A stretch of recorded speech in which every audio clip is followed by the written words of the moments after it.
But first, can you tell us your opinion about Constitution of Kyrgyz Republic? Do you think that it's democracy? Constitution of the Kyrgyz Republic. Of the Kyrgyz Republic. Yeah, your opinion.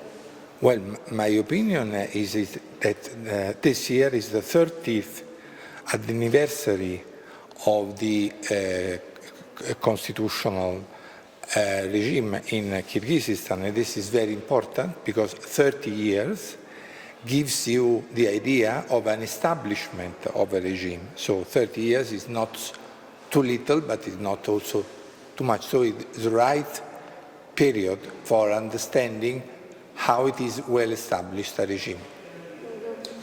How the lawyers of Kyrgyz Republic and Italy can exchange experiences?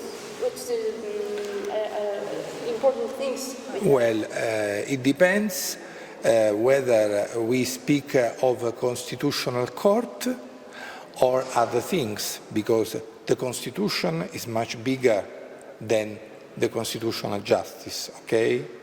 So, speaking of the constitution in general, the first moment is that of exchanging which are the principles of the Constitution, the rules of the Constitution, and so make a comparison between the two.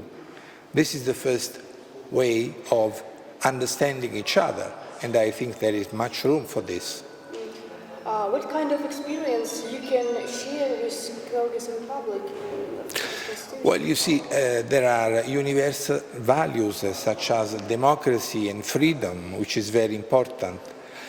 In particular, right to vote, and freedom of the press, freedom of expression, freedom of association, freedom of making party, pluralism, and the rule of law. These are the main points that are universal, that are not only Kyrgyzstan and Italy, but they are throughout the world. And so we can check how, to what extent, these values are enforced in our countries and how they can be especially improved. Okay? 5 minutes.